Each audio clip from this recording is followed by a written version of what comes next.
going to the Final Four. The following is a Learfield presentation of the Oregon Sports Network. And Oregon is going to play in the national championship game. Big Ten champions. Big Ten champs. National champions, yes. Oklahoma City bound the Oregon Ducks. Awesome day to be a Duck, man. Boom inside. Touchdown Oregon. He gets loose. Fires. Hit. Pops the three. Oh, yeah. It's all Oregon. This is Duck Insider. Duck Insider. It's about how to be a group of people that know how to love each other to the absolute fullest. Pleasure, joy to be with them each and every day. And I can't wait for the future. It's just fun to be a part of a community that cares, that is passionate, and when we come together, powerful things can happen. This is Duck Insider on the Oregon Sports Network from Learfield, presented by OnPoint Community Credit Union. People are the point. Now let's go live to the Country Financial Studio to talk Oregon Duck athletics. Let's do that as we get ready for a trip to New Jersey. Oregon football practicing inside the Bishovsky Center today. I had a fascinating and fabulous conversation with one Tony Tuioti, Oregon's defensive line coach. That's coming up as part of our 1:30 pregame show and a 3:30 kickoff when Oregon faces Rutgers in Piscataway. It's supposed to be like 60 degrees, partly cloudy while we're there. Sounds nice to go to New Jersey. We learned last night from Drew Maringer that the Sopranos theme song will play when Rutgers comes out. I did not know that. I don't know if Scott knew that. I did not know that. And Drew Maringer coached there previously, so we got a little bit of the scouting report on the Oregon Football Coaches Show. Also, Bear Alexander, really fun to get to know Bear Alexander last night on the Oregon Football Coaches Show. Check it out on the Go Ducks YouTube, the Oregon Football social media channels, or on the Oregon Sports Network podcast, wherever you get your podcasts. Today, we can tell you that standing room only tickets are now on sale for the USC game coming up in about a month. And women's basketball single game tickets just went on sale. Kelly Graves and his team talked with the media yesterday. We'll have those interviews for you over the next couple days here on Duck Insider, perhaps even on to Monday. Perhaps even into Monday. I guess it would be on Monday's show. On to Monday's show. We will have Kelly Graves and the Oregon women's basketball team meeting with the media. Those interviews at some point on Duck Insider here moving forward. Also today, Chris Carlin, the voice of the Scarlet Knights. We're going to talk with the Rutgers broadcaster to kick things off today. And Malik Benson, Brandon Finny, for the first time, the Oregon freshman defensive back, met with the media this week. And Poncho Lalulu, some really wise and I think encouraging comments from the Oregon Center. We'll talk about that coming up over the course of the show today. Oregon volleyball preparing for some critical home matchups this weekend. Friday, 6 o'clock, it's the Dig Pink game. Stomp Out Cancer with us Friday at 6 o'clock at Matthew Knight Arena. And then at 7:30, Oregon volleyball is in action on Saturday. 6 o'clock Friday, 7:30 on Saturday for Oregon volleyball. Oregon women's golf will be in action in Palo Alto this weekend. Some updates from Derek Radley's team coming on GoDucks.com. The Oregon men's tennis team is in the ITA regionals in Southern California. And it is Oregon soccer match day today. Big Plus has the broadcast along with KWVA for Oregon soccer's square-off against Wisconsin at 6 o'clock tonight. Hope to see all of you at Pape Field. It is the pink game at Pape Field. Game day, Ducks against Wisconsin, 6 o'clock for Oregon soccer. The view from the other side of this Oregon football matchup, Chris Carlin, the voice of the Scarlet Knights. What does he make of Oregon? And, of course, we had to get to know Chris Carlin a little bit. We chatted with the voice of the Scarlet Knights this week. A first-timer joining us via Zoom. We're in the Country Financial Studio, and the voice of Rutgers, Chris Carlin, is our guest. Okay, we have a tradition, Chris, that I did not warn you about, and I try to do that purposefully because I imagine you're a competitive guy, and we have a leaderboard here in the studio that reflects everyone's 2-minute life story. The goal is to get as close to 2 minutes as possible. So please introduce yourself to Duck fans. 2-minute life story, go. Lived in New Jersey my entire life, grew up here, never thought about going into sports broadcasting. Went to Hobart College in upstate New York. Was going to go for law school, didn't have any interest in working, figured that was going to be a problem. And there was a guy who did color commentary on our football broadcasts who was a former player who was a bad drunk. He gets hammered one night. He turns around, he punches the first person he sees, and it turns out to be an off-duty cop. Oh. And that wasn't bad luck, that was dumb luck. So as a result, they needed somebody quickly. He was asked to now return to the broadcast. They gave it a shot, fell in love with it, and ended up working at WFAN right after college, minor league baseball for a couple of years before that, and just absolutely lucked into a career in broadcasting for sure. 54.18, an efficient 2-minute life story. I like it. Well, I have to be honest with you, I have to ask you about your time now just in that part of the country. For us out here on the West Coast, right? Tell us about what it was like coming up in broadcasting in that part of the country, particularly at WFAN. So I worked for a drugstore in high school and in college where I would deliver not just, that sounds bad, delivering drugs, deliver for the prescriptions for the drugstore. And I would drive around and I listened to WFAN and Mike and the Mad Dog virtually every day. And all the different hosts that were on there, Steve Summers and Ed Coleman and guys like that. And never really dreamed that like being there was an actual possibility, but got there as an internship right after college. And it was unbelievable, just to spend time at WFAN and kind of see that all grow up, and then eventually end up producing Mike and the Mad Dog for 7 years. Unbelievable opportunity. And, it was obviously, speaking of competitive, it was highly competitive for sure. But, I've always been a guy that, like, if you let me be an idiot, we're going to be okay, and I'm going to have some fun. And that's kind of how it's worked out. And that's every successful situation I've been in my career has been because of that. That's cool. We're talking with Chris Carlin, voice of the Scarlet Knights, Oregon Rutgers coming up Saturday. I have to ask you about two things that are in your Twitter bio, if I can. One, sure. I really respect the fact that you're a hair loss survivor, and I just want to tell you that I love that, and I love the fact that you embrace it, sir. Well, as you can see, it's been a difficult time, and I have made it through. There was a time when I was back producing Mike and the Mad Dog where it was decision time. There were different people getting voted off Hare Island every day. So we just made the decision to take it off cleanly, and we're not going to live in any kind of denial. And here we are at a low-maintenance situation. I think I will be there sooner than I would like with the type of lifestyle that I have. Hold on to it every day that you can until then. I will do my best. Okay, second, and I will tell you why I'm asking this in a moment, but please explain to me the part of your bio that is pants wearer.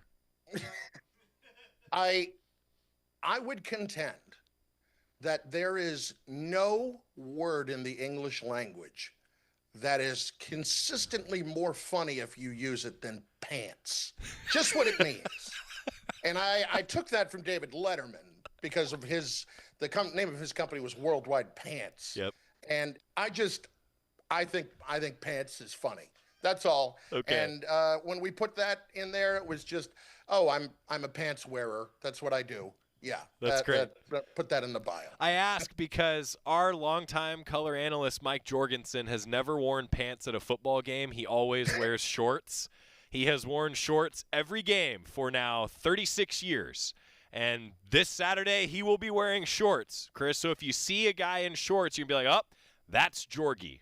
Now we know. I respect that. And I would not say I am a dedicated pants wearer in that I will not wear shorts at all. I will wear shorts at every turn. I might be the guy that at one point you would have seen outside shoveling snow in shorts. Well done. But there does have to be a certain temperature threshold that will shift it over for me. I mean, look, aren't shorts just a shortened version of short pants? That's what they are. They're just short pants, Jorgie. I'm just telling you. I mean, I don't need to get into a semantic argument here, but yeah, that's what they are. I appreciate you, Chris. You and I are going to be great friends. Rutgers expectations going into this year with Coach Schiano. What was the expectation going into the year? How has it gone so far from the Rutgers chair? There's a little bit of I would call it a bit of an unknown from the standpoint that you didn't know exactly what the defense is going to be, and that has been a work in progress for sure. The other night at Washington was a very tough night defensively against Damon Williams. You can make the argument that Rutgers could easily be 5-1 right now. The Iowa game was certainly there for the taking. The Minnesota game was certainly there for the taking. I think in the Iowa game case, you saw a team that is traditionally a big physical offensive line start to take advantage of that late in the game, and that's what allowed them to help come back, and their defensive line did as well. And it was I believe it was just the second sack all night, but the first interception of the year for Ethan Kaliakmanis when his arm got hit in the middle of throwing a ball, and it pops up in the air, and that happens. At Minnesota, chances were there, but one costly mistake down the stretch where center thought he heard the snap count, didn't. Ball goes rolling back, takes him out of field goal range. They end up having to try for a 56-yarder to tie the game, where they were moving the football effectively enough to go and win the game. But, that happened, and there you are. Offensively, they've been a very good team so far. Last week against Washington, 3 trips into the red zone, came away with no points. That was a disappointing development, obviously, but on 2 of those occasions, they went for it on 4th down and just came up short. So offensively explosive with 3 really good receivers in Ian Strong, DT Sheffield, and KJ Duff. A better than expected, I can categorize it that way, running game with Antoine Raymond, who has developed nicely after replacing Kyle Monangai, who's now with the Bears, was Rutgers' second all-time leading rusher. And Ethan Kaliakmanis has played really well. He's had his best season. He is sharp. He is very accurate. And I think he's incredibly impressive with what he's done this year. You touched on it being a good offensive team. I was curious to expand that to Coach Schiano and just what he has brought to Rutgers now and a longer tenure here at Rutgers at this point. What's it been like working with Coach Schiano? Coach he's a New Jersey guy through and through, and it's why it's worked, I think, so well for him over the years. His first tenure, they obviously got very high and somewhat close. They got as high as number 6 in the country, which around these parts was unheard of for sure. And that was, almost 20 years ago now in 2006. But they had a consistent 8, 9, 10 win type stretch through the late 2000s. And again, that consistency was something that was always hard to achieve. And he left, obviously went to the NFL, and then ended up coming back for the 2020 season. And it's a climb, but it's a steeper climb than it was last time. That was in the Big East. This is in the Big Ten. This is in the era of NIL. And Rutgers, just announced a major program working toward that, but it hasn't been something that they have been able to grasp and work into the fan base, or not blaming a fan base, but corporate areas like Rutgers has not put together a strong enough NIL program until now. New president and new athletic director both came from LSU, and they are very aggressive in getting after this, and that's very clear. And if you watch Coach's press conference from Monday this week, you'll hear him talk about that toward the end. It's kind of a gripping moment that, you don't get very often from him, but he definitely got after it and is excited about that. But hey, there's no getting around it financially. Incredibly behind. That's just what it is. I think you can look at teams in the middle of the pack, Rutgers being one of those teams in the conference, but what other schools are spending. Illinois working toward the top. I think Illinois is spending somewhere north of $20 million or 17 to 20 million more than Rutgers on their roster. How do you compete? It's very difficult to do. We're talking with Chris Carlin, the voice of the Scarlet Knights, Rutgers broadcaster. We'll take a timeout, come back more with Chris as we preview this matchup on Saturday here on the Oregon Sports Network from Learfield. As a local community credit union founded by teachers, OnPoint is committed to supporting the students and faculty at the University of Oregon. And on game day, we're right there with you, on the field, in the bleachers, and in the classrooms. Drop by one of your local branches today and discover the many ways OnPoint can help support your financial well-being. OnPoint Community Credit Union. People are the point. Federally insured by NCUA. Equal housing opportunity. We know you turn to the Duck Store for all your game day needs. And for students at the University of Oregon, it's even more. Class supplies, jobs, a seat on our board, a place to take a quick coffee break. Because we're your student-first, non-profit college store, every purchase you make directly supports the very community we serve. From working at our counters to studying in the classroom, from directing our stores to cheering in the stands, the people we serve, the students, are the very people who are the Duck Store. More Duck Insider coming up on the Oregon Sports Network from Learfield. Put your phone on D&D, that means that do not disturb when you're driving. And when you're going from point A to B, I need you to stay safe, please, so always sing with me. So put your phone on D&D, that means that do not disturb when you're driving. And when you're going from point A to B, I need you to stay safe, please, so always remember this beat. Don't drive distracted. A message brought to you by the National Highway Traffic Safety Administration, Project Yellow Light, and the Ad Council. We asked parents who adopted teens to share their journey. When I met both of them, it was like my missing pieces were found. Like it was just like an instant, these are my kids. If you're considering adopting a teen, just do it. Kids need families. I don't care the age, everybody deserves a family. Learn about adopting a teen from foster care. Visit adoptuskids.org to learn more. A message brought to you by Adopt US Kids, the U.S. Department of Health and Human Services, and the Ad Council. You know you make me wanna kick my heels up and throw my hands up and throw my head back and come on now, so good to see you. Duck Insider presented by OnPoint Community Credit Union. Join back in the Country Financial Studio. Tomorrow, programming note, we will do Duck Insider live for our video audience from 9:30 to 10:30 in the morning before we head to the airport with the Oregon football team, catch the flight to New Jersey.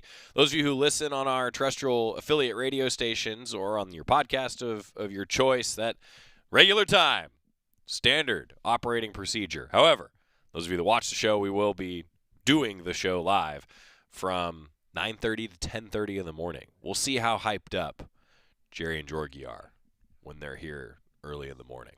Chris Carlin, the voice of the Scarlet Knights, we chatted with him earlier this week, and we continue previewing Saturday's matchup between the Ducks and Rutgers. With Chris Carlin, voice of Rutgers, it really struck me listening to that Monday press conference with Coach Schiano just how much that came up. I mean, you can imagine, right? Like I'm going, well, what does he think of Oregon, right? You know what's the matchup of Oregon? But that it certainly it seems to be on the top of everyone's mind in your area. Well, it came up primarily because they announced a new program called RNIL, and it's the aggressive program that the school is launching, and it is geared toward this week, being homecoming this week. Got it. And really starting to develop an understanding from the fan base perspective of what this means and how the investment is there. And it's not just handing over money to kids, and what the investment return can be for not just fans, but really for corporate entities. That's a big part of this as well. There is a lot of education going on around here when it comes to this. And I'll put it simply. You have 9 professional sports teams in the New York area, let alone what you have in Philadelphia. And you have to compete for the entertainment dollar in between those two. You're sitting right in the middle between these two markets. And so you're now going to have to be aggressive. And I'm not speaking out of turn here when I say Oregon, safe to say, other than the Blazers, you're the only show in town, right? That's the case in a lot of the Big Ten. To compete at that level, you have to have a lot more money, and that's just what they are trying to educate people on here. Yeah, it's certainly been a huge part of college athletics, and I'm the first to say that here at Oregon, it's nice to be the NFL team, right? Yeah, no, listen, it's understandable, and it's not a it's not any kind of a knock on everybody. It used to be the arms race for facilities, right? And the same kind of thing.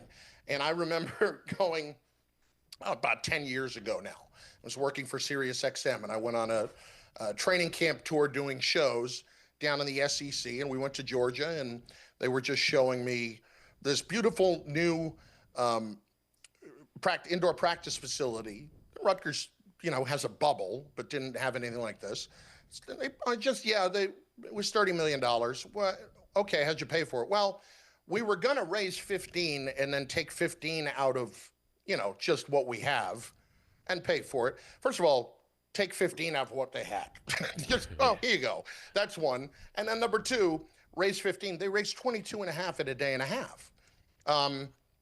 And if you're trying to build that up north, that doesn't cost $30 million. That costs $90 million because up here, everybody's going to get a taste, right. So it just kind of is what it is. A lot of this to say that it's just an education process that's going on here, that people have to understand what this is, how you're going to have to get there now, and how it has completely changed. Yeah, it's big money. The finances are important. To begin with, yeah. And now, by the way, we're adding Oregon and Washington to the conference and USC, that not making things a whole lot easier in UCLA. Right. Well, so. And I'm curious too. Like you were just out, like you said, in Seattle. Now Oregon's going to make about the furthest trip east that the Ducks will make, going to Rutgers. Like, what's been the Rutgers fan base and maybe your reaction to the expansion of the conference? Because I'll just say, like, for me, I like the fact that you and I get to talk today and have that sort of the world is smaller philosophy around it. Yeah, I like it too. I did not hate it when it happened. I know a lot of people complained about the expansion of college sports. Like, guys, this is what it is, And okay, and even coaches now, some of them are gonna sit there and not be happy with having to go back and forth. And I understand that completely. Like Oregon having to make 2 trips to the East Coast, that's not easy. I wouldn't blame them if they were annoyed by that. But this is where we are now. And so, okay, just saddle up and go play and figure it out. That's kind of what it is, because nobody feels sorry for anybody. And competition it's the fact that you get to have a brand like Oregon come in this week and a Heisman contender like Dante Moore come in this week, a guy who's summer projecting already. I mean, Mel Kiper had his big board come out today as the number 1 pick in the draft if he were to come out. It's all exciting, you get chances like that. And I think it's great. I think it's phenomenal. I really do. Voice of the Scarlet Knights, Chris Carlin with us. Now I'm curious, you touched on it a bit there. I always ask everybody this, like, what's your view of Oregon? Not just this year's team, and I mean expanded, like zoom out. What's your view? What's the Rutgers view of the University of Oregon? I mean, consistently great at this in football. Consistently great in football, highly competitive in every sport. So I think the view of Oregon is one with an awful lot of respect, and certainly people will look at it and there will be the sect of people that will look at it and say, look at all of the investment there. How do you compete with that? And then there will be the other part of the people, of which I would fall in, like, hey, you have to get, these are just ways to continue to prove about what it's going to take to continue to try to build toward that. And I think it's awesome. I really do. I'm excited to have the colors come in this week. And as a guy, as a broadcaster, I am just hopeful. The one thing I've always enjoyed, and I can't speak for you, but when you have as many different uniform combinations as you have had over the years, I have always appreciated just being able to see it because the numbers would be bright enough. Because there have been times, even us, mid-2000, about 10 years ago, had a white and silver combination. It's just, what are we doing? I can't see a damn thing. I have to tell you, full transparency, broadcaster to broadcaster, the day that yellow numerals went on a black jersey, that was a great day. Oh yeah. Oh, that's top notch.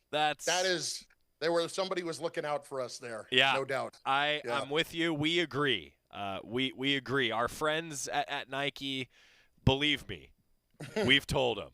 Believe me, we've told them. Dial in on this game with us, Chris. I'll leave you with this one. Thanks again for taking so much of your time today. What are the keys to the game? How does Rutgers get a win here against the Ducks? Well, listen, they certainly have to be a lot more sound defensively than they have been. I think just sound from communication standpoint and things like that. Coach Yano made the point the other day that he felt like at Washington they played their most physical game, violent game. I think he's happy with where the players are at. I think he wants the coaching to be better. I think he feels like some of this is really falling on the coaching right now. So I would say, number one, you have to be as sound defensively as possible because you know how powerful that Oregon offense is going to be. But, on the offensive side, I think they have been very good, knock on wood, at taking care of the football, and I know everybody's going to point to that, but when you have a margin for error that is smaller, you cannot allow yourself to not win those points of the game in the margin, and part of that is taking care of it. And I think thirdly is just finding a way to run the football effectively enough with your pass game as it is to keep a good combination. But really, one thing that Rutgers has been pretty good at this year is putting together sustained drives of 5 and 6 minutes. I think those are going to be incredibly important in a game like this. He's Chris Carlin. He's the voice of the Scarlet Knights. Chris, I look forward to shaking your hand in the press box there at Rutgers here on Saturday. Thanks so much for taking the time. I appreciate you, sir. Voice of Rutgers. Great to get to know Chris Carlin. That was fun. To Jack in the comments, yes, Tobiah is right.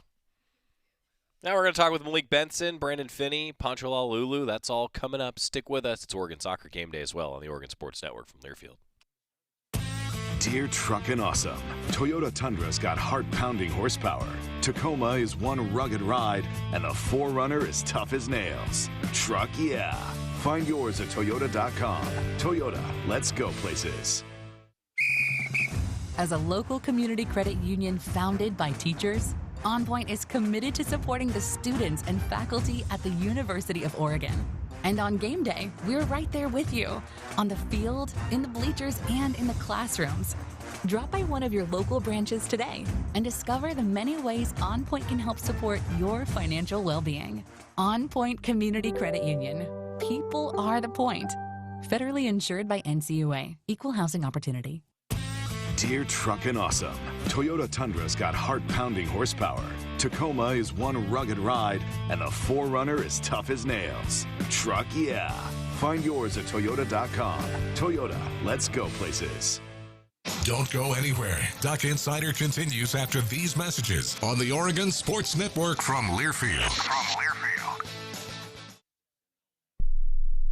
My name is Teresa Barber. I was in the United States Navy, and I served overseas in the Middle East and Africa. Early on in my career, I had a commander that taught our suicide prevention training, and the very next day, he took his own life. 90% of suicide attempts involving a gun are fatal.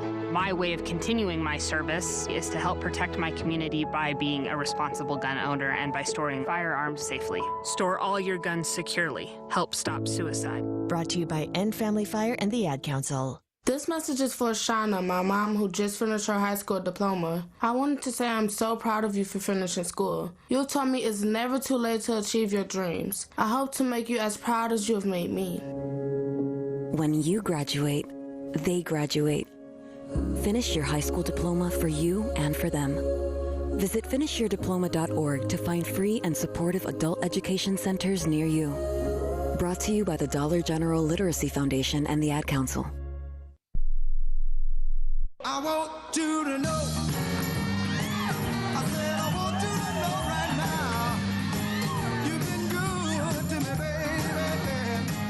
baby. Back on Duck Insider, presented by OnPoint Community Credit Union. Joey Mack in the Country Financial Studio. Brandon Finny, Duck defensive back, freshman. We're going to hear from him in a moment. But first, a guy who's gone against him in practice quite a bit, and I think it's safe to say has been pretty impressed with the Oregon defensive back, Malik Benson. I'll tell you what, Malik Benson transferring in, I think a week like this where you're coming off a loss, and I see even Chris just asked in the comments, like, have the Ducks flushed it? Well, I think you'll hear coming up from some of these veteran leaders like a Malik Benson, Poncho Lalulu.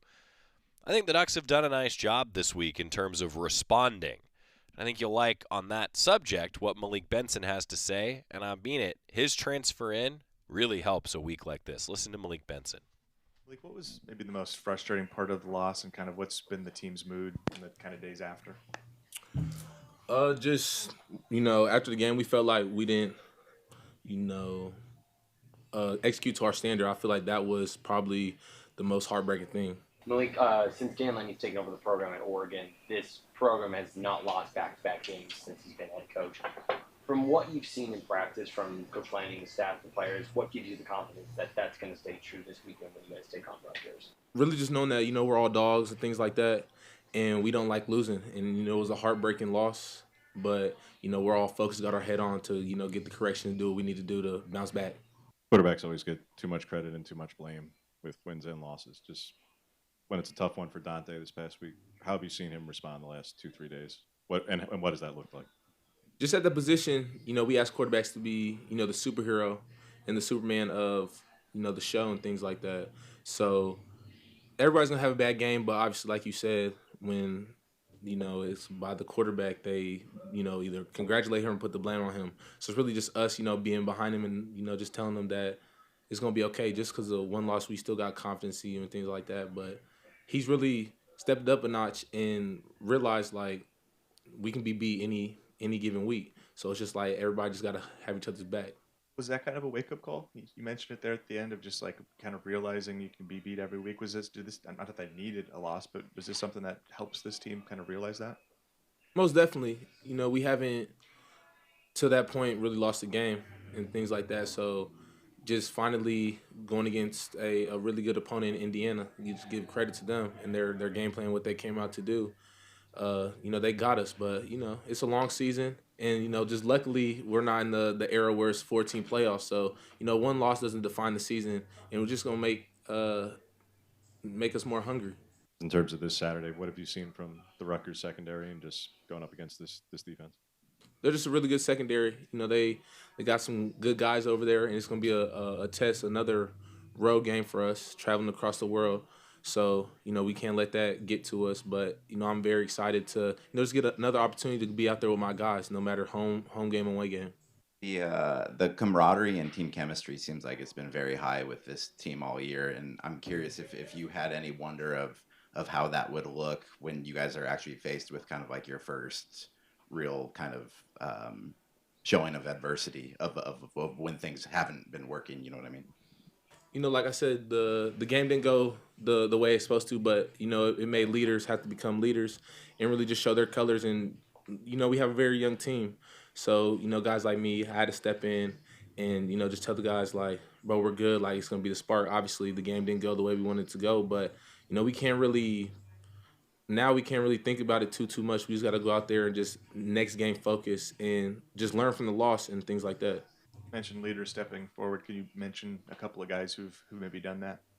I would say our number one leader on the team is probably Poncho. He's a center and things like that, but just being that guy that doesn't care, really what anybody got to think of him, just gonna go out there and be that guy. He's been here for a very long time, so this is really his team. So when he says something, he got a lot of respect.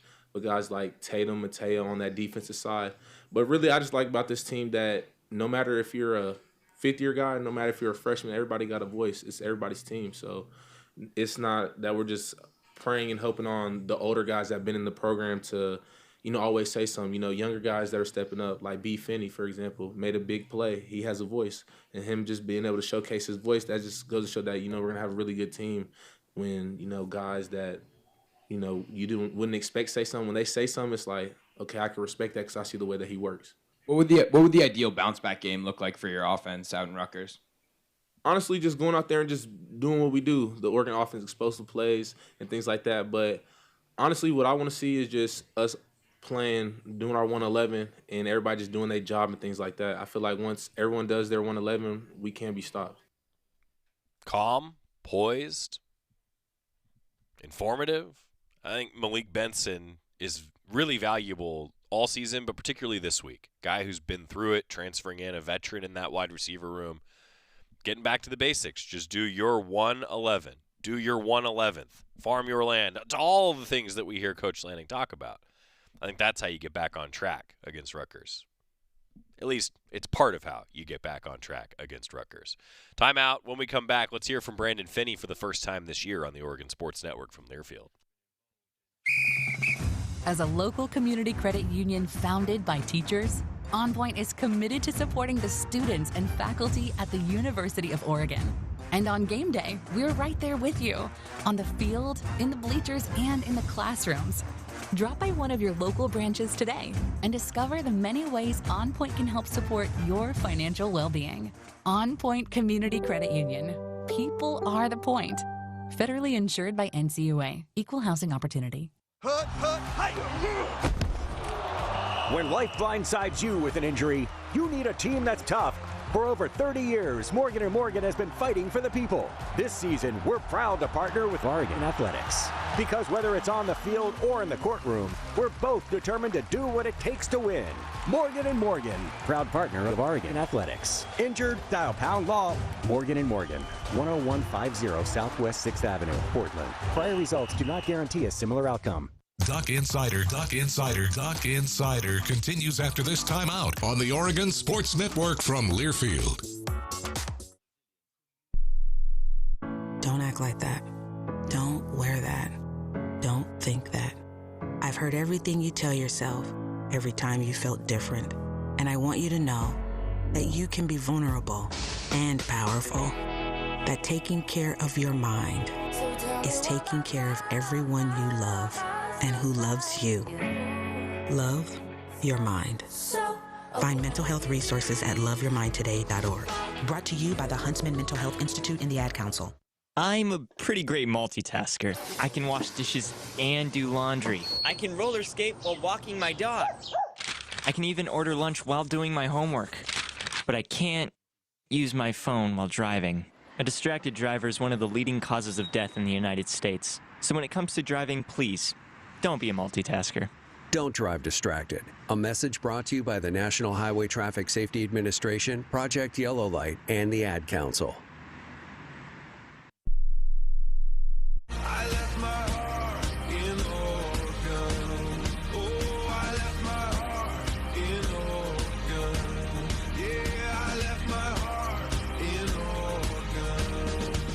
Duck Insider, presented by OnPoint Community Credit Union, said we were going to hear from Brandon Finney, Duck defensive back, coming off a game where he intercepted a ball, made a nice move, took it into the end zone. Pick six, pretty cool for a guy like Brandon Finney. And I think you won't be surprised hearing him talk right now why he's gotten on the field and had some success early. Brandon Finney, Duck DB, meeting with the media for the first time in an Oregon uniform.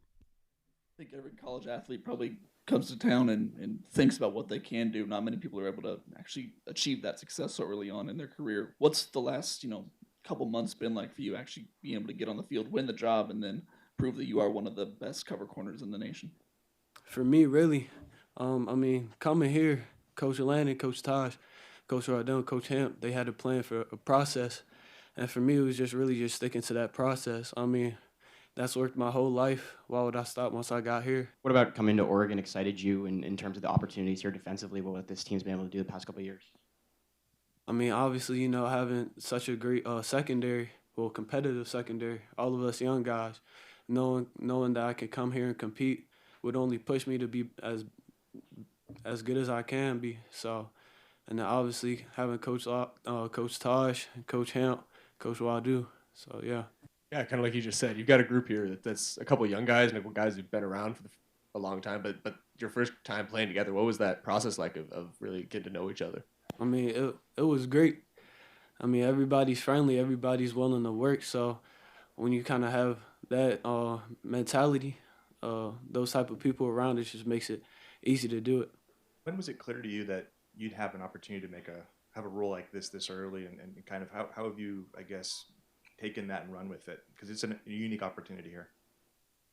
Yeah, like you said, a unique opportunity. That was presented to me, obviously, in recruiting. Coach Hamp, he was just like, everybody's young. It's up to you if you're going to work to take it. So, that's really why. your recruitment really got tight down at the end between Oregon and Penn State specifically. After choosing Oregon, what was the experience like going to Penn State and kind of playing in that environment and walking out with the win? I mean, it was pretty surreal. I mean, there's many times throughout the week just preparing, just like things could have been a lot different, but it's just kind of getting right back to where I am and just be like, I'm here now. I'm here to be great. Yeah, even with the success that you have had, have you had a welcome to college moment where you're like, it was obvious that you were playing at a different level? Oh, yeah, many times throughout spring ball, fall camp. I mean, it's going to happen eventually. Obviously, you just learn for those type of things. And for me, those welcome to college moments, it just breeds confidence for me. Because it happens. I don't care if it really happens again. What is it about you that, I guess, provided you the opportunity to play early, just in terms of the physical traits? I mean, how would you assess why you're able to hit the ground running so quickly? I mean, I mentioned earlier my process. I feel like that's a big thing, but I feel like it's also my competitive nature. I feel like no matter what room I'm in, I'm the best player. So it's just like, I mean, even right now, I'm not really satisfied with what I've done so far. I'm not trying to be the best freshman. I'm trying to be the best corner in America. Coach Lanning said that you're not a guy who really leads with your voice, but you lead by example within that cornerback room. How have you felt like so far others in that room kind of looking to you as a guy who does things the right way? You talk about your process. Have people been asking you about that process and how you become the level you are? I feel like a lot of guys in the room are reaching for the same thing I am. So, I mean, when you have a room full of guys who are just willing to compete, it just makes it easy to be good. How aware were you of some of the corners we hear in the past years before you, whether it was Kyrie or Christian, obviously, but even guys before Dan and these guys were here, like Thomas Graham Jr. was remarking during the game about you wearing 4, and he obviously wore it back in the day. Just how familiar were you with past Oregon corners and trying to follow and maybe even be better than them? Yeah, I was very familiar with guys like Kyrie Jackson, who was actually a big inspiration to me, just playing cornerback in general. And then obviously Christian Gonzalez, I know he played here. So, yeah. This team is unique because there's so many true freshmen having a huge impact. You and Decorian, Dier, Jordan. I mean, what kind of pride do you guys take in being so young and being able to have such a big impact on this team? It's not really a pride thing. It's kind of what's expected. I mean, you come here knowing that it's a young team, you expect to play. So, yeah, it's not really a pride thing. It's just like we came here to do a job. We're trying to push to win a national championship. We don't care how young we are. We know that our impact has to be at a high level. Looking ahead to this week, the passing attack, Rutgers passing attack is really strong. Just what have you and your room done to kind of prepare for that passing offense? Yeah, obviously, one of the best passing offenses in the nation. I mean, when you hear that, it's just excitement. Get to play against some great receivers, great quarterback, and for me, I'm just excited, real excited. I mean, all week in Indy, we've been prepared for the receivers, so now it's just focusing on the rest of the week, rest of the process, and when it comes to Saturday, just getting ready to dominate. Great competition. Who do you like to watch? Just either in college or in the pros? Who did you grow up watching? Who do you think's the head of the game now? Yeah, for me, I really grew up watching Jalen Ramsey, so I definitely want my play style to be like him, and at some point be able to play multiple positions. Also, J.C. Horn, I feel like he's a really good press technique corner, and yeah. Walk us through the interception and the touchdown and kind of what that meant for you and kind of what you saw in that play. Yeah, I mean, it was an exciting play, but for me, it's kind of just like satisfaction. I knew a play like that was going to come at some point, but when a play happens like that in one game, it's satisfactory. When it happens multiple games, it's greatness, so that's what I'm trying to be, great. What do you take more joy or satisfaction out of? Because when you're playing like you are, when you get a ball production, that's obviously great. But when you lock down a guy and you don't get targeted all game, that's also excellent. So what do you find more joy in when you don't even get thrown at because you're just locking down a guy, or when you get a chance to get a hand on the ball or interception? I find joy in when the team wins. I mean, even with that pick six, I didn't really care for that because we lost. But it's like whatever I can do to impact the game so that the end outcome is a win is what really makes me happy. Where do you think you've grown and improved the most since coming here in the spring? I feel like I've grown in a lot of areas. I mean, mentally, that was the thing early on. I had to focus on just like a next play mentality type of thing. And then obviously from the spring, I had to get in the weight room, get a lot stronger, more physical, coming off an injury. So I feel like going in the fall camp, I worked on those things all summer, which led to me having a pretty good fall camp. So obviously, understanding the playbook, but that came pretty easy to me. What's your relationship with Iffy? Like, I know you guys are from kind of roughly the same part of the country. Did you know each other much coming into this experience? Can you just kind of walk us through that? Yeah, I mean, I was very aware of Iffy. I was actually looking up to him as an older corner. But, I mean, it's my guy. I have a great relationship with him. I feel like he's a really good dude. He's not going to say much, but he's going to get the job done. Being excited for the matchup this weekend, and specifically they got a couple of receivers who have been really good at the catch point this year. When your corner who's longer has that size, does that excite you, that challenge, that matchup there that you're going to see? Oh, yeah, I'm definitely always excited to go against bigger receivers because, I mean, it forces you to play the ball and play through their hands. So it's a different type of play style when you're versus going against like a smaller receiver. So I'm very excited for that. There you go, Brandon Finny. Again, like just talking about his process, he's so thoughtful. And, as Coach Lanning said when we played it on the show yesterday, he has those physical attributes, but it's that work off the field that's also helped him get on the field. And he credits the coaches for the plan and the process, and it just all works together. That was cool getting to hear that all from Brandon Finny, a guy that I think we're going to hear a lot from over the course of his career. Both he and DeCorian Moore, two freshmen. By the way, it's unique. It's rare. In fact, they're the first two in the Coach Lanning era that have met with the media. Making an impact right away. If you're good enough, you're old enough. Next up, we're going to hear from a leader, Poncho Lalulu on the offensive line. Stick with us on the Oregon Sports Network from Learfield. At Shadow Hills Country Club, we're more than just an award-winning golf course and practice facility. Our events team offers all-inclusive event pricing that allows us to take care of all the details while you enjoy your event. Our indoor and outdoor venues offer you a wide variety of fully staffed options that put the focus on you. From weddings to business and social events, at Shadow Hills Country Club Events Center, you get the benefits of a resort atmosphere and amenities in a peaceful country setting, just minutes from downtown Eugene. Call for a tour today or visit shadowhillsevents.com. Hey Duck fans, at Country Financial, they make insurance easy. Whether you're shopping for home, auto, or more, their representatives will take the time to understand your specific needs and explain what options work best for you. Worry less and feel more confident knowing you're covered. Visit countryfinancial.com to get started today. Experience more with Country Financial. Auto and home insurance policies issued by Country Mutual Insurance Company, Country Preferred Insurance Company, and Country Casualty Insurance Company, Bloomington, Illinois. Back to the Country Financial Studios in 60 seconds. This is Duck Insider from Learfield.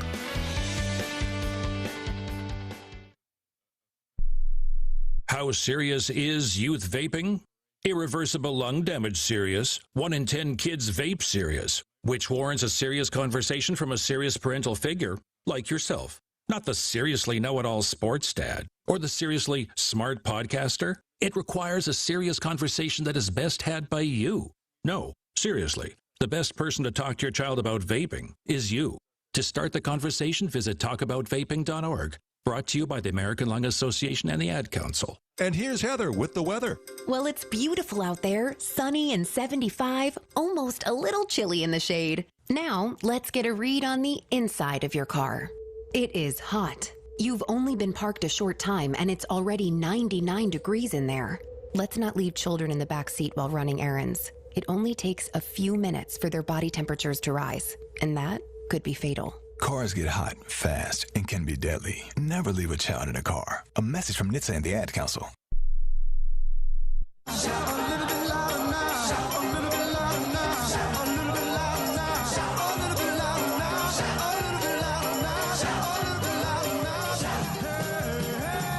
It's Duck Insider presented by OnPoint Community Credit Union. Joey Mack in the Country Financial Studio. And finally today, we'll hear from one of the veteran leaders along the offensive line. A lot of guys have credited Poncho Lalulu, not just this week, but all season, for being a pretty great leader. You'll hear why when Poncho meets with the media this week. The leaders of this team, this is a week for, every week's a week for you to step up, but especially this week coming off a loss. What's it been like kind of just getting this group regrouped after a loss? First and foremost, I thank my Lord and Savior Jesus Christ. But being a leader, it comes a lot of responsibility. So being able to make sure that everybody's cool and calm and collective going into the brand new week and brand new team. Obviously, you don't want to lose, but that's part of the game. And in life, sometimes you're going to get knocked down. And what is your response to that? You know what I'm saying? Are you going to stay there or are you going to grow? See how you can get better from that. So me as a leader, I just got to make sure that everybody, they're all, level-headed, not worried about the past, not focused on the future, just being present, worrying on what we got right in front of us. 6 sacks allowed is obviously quite uncharacteristic. But when you went back and looked at that, how much do you take ownership of? Because I take ownership of every one of them. That's under us, and as me as a leader to learn from that. Like I said, obviously as offensive line, you don't want to see something like that.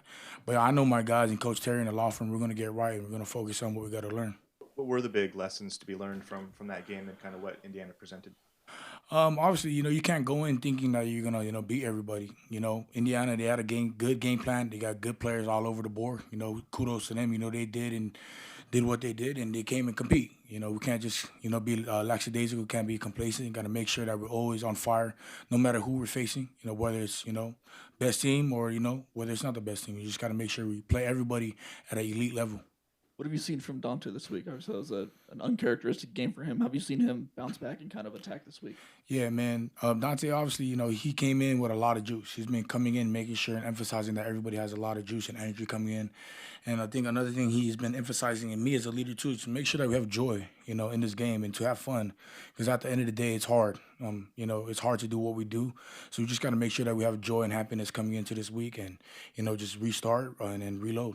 We've heard a lot about you as a leader, but Coach Lanning was just talking about how Brandon, even being a freshman, he's not necessarily a guy who leads with his voice, but has led by example so far. How have you seen that as one of the other leaders on this team, seeing him kind of develop into that role? Man, you talk about a guy who come in and made an impact. You talk about a guy who come in and just not follows the rest. He just does what he does. I've been seeing that since he came here, like just seeing him early in the morning, doing what elite professional level players would be doing. Coming in, getting in early, making sure you're warm, stretching, and just being able to study the film and everything. Like I see that kid, the way he works, he's going to be a special player.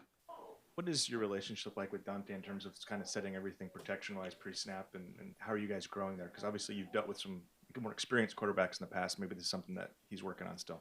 Yeah, obviously, me, I can see what's right in front of me, the front seven. Dante can see the shell and edge. So just being able to communicate, because sometimes I can't see what he sees. So it's him seeing rotation from the field and, the safeties. I can't see everything. So Dante's going to alert me if I'm pointing here. And if Dante sees something else, then, okay. We like to say the QB reigns supreme. And just yesterday, we were able to get a protection meeting with the running backs and the quarterbacks last night, just being able to, being prepared for Rutgers. Talk about Brandon and how professional he is, the true freshman. That's not unique to this team. There's a lot of true freshmen making a high impact. How unique overall is that, though, to have a team that's so successful and have so many true freshmen kind of leading the way? Not leading the way, but contributing so much. It's elite. It's going to pay off in the future, but it's also paying off right now. Just seeing a guy like Brandon doing what he does, him and Iffy, honestly, seeing them both play at a high level, at a high college, especially in the Big Ten where we're playing at, having those two young guys coming in, stepping up and making plays, it speaks for themselves and how they attack everything. And like going back to Brandon, like I said, like I see him every morning, over there in the treatment room. I can see him after practice getting some extra work with some of the older guys. And one thing that I did like about Brandon is that he surrounded himself with elite guys like Dylan Thieneman, for example. I can see him every day having breakfast with him, whether or lunch or dinner. I can just see him connecting, trying to ask questions like, oh, what I'm saying? How do you become that elite level? And what did you do to get to that part?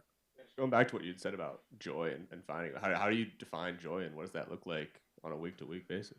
Man, just waking up, and for me, I just wake up and I thank the Lord every day that I get to wake up another day, being able to breathe. Not a lot of people is very fortunate to wake up.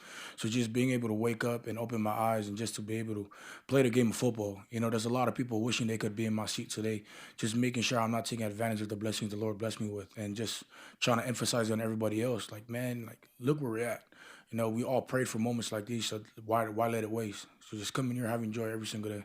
During the spring, the veteran leaders on the team, like you and multiple other players, just talked about making sure that every position was kind of playing up to the Oregon standard, knowing that you had a lot of young guys that were going to make an impact. Now that you've kind of seen the way that a lot of these young guys have made an impact, what role do you think that the way that they decided to train in the off season and get to that Oregon standard, what impact has that had in your success this year? Man, it made a huge impact. Like, you got multiple guys besides Brandon. Like, on the offensive side, you got guys like DeCorin Moore. You got guys like Derek Hill, Jordan Davidson. Those three, man, they surprised me, man. And just seeing the way they work every single day, asking questions and just not being, afraid to ask questions, because a lot of guys, they're afraid to be wrong. But, sometimes you have to learn, you know what I'm saying? You can't always be right. You're going to learn from those mistakes. And when you get to the field, it's going to show out in the field. And obviously you see with those young freshmen making an impact, and, the success on the team is going up. I'm going to ask you about both Jordan and Dier. What's impressed you with them, not just as young guys, but also as just talented running backs who made contributions? What is it about them as players that stands out to you? I like their joy they bring in the game every day. Like, just seeing those guys smile every day and come into work, and just the relentless efforts and fanatical energy that they bring every single day. Like, no matter what the situation is, whether you're facing some good times or some adversities, those guys always come in with a smile on their face and come to work every single day and make use of every opportunity that they get. The guy in the middle, double teams, combination blocks, obviously a big part of what you do. But what's make you so successful at that specifically, where you can give that help to your guard and help them create a better angle and then climb to the second level? Man, that's kudos to my coaches, man. I appreciate, Terry and the law firm. They did a great job of making sure that was being developed over here. And, to my guys right next to me, to the guys in the room, just making sure that we're all on the same page. And, they gave me the confidence knowing that I can trust them to do their job, and we just go over there and execute. What stands out to you about the Rutgers defense, particularly the front seven, what you'll be making the line calls against? Yeah, I mean, they do a great job, of bringing some stuff, you know what I'm saying? There's a lot of variations of things that they can bring, but, we don't know they could add some just for us, based off film. So we just got to be prepared and be able to adapt and execute. Every team is different. You've been on past teams, seen past leaders deal with losses and kind of bounce back from that. What stood out to you about this team and this, this specific group and how they've bounced back after this weekend? Just not coming in and, letting it dictate, our season. Obviously, like I said, you don't want to lose, but just seeing everybody come in every day with an energy, some sense of urgency, just being able to. That's great stuff from Poncho Lalulu. I'll tell you what, I'm looking forward to tomorrow. Jerry and Jorgie will be here. 9:30, we'll do the show live. Rutgers next. You took the first step and quit smoking, but even former smokers may still be at risk for lung cancer. That's why SaveByTheScan.org wants you to know about a new low-dose CT scan that can detect lung cancer early.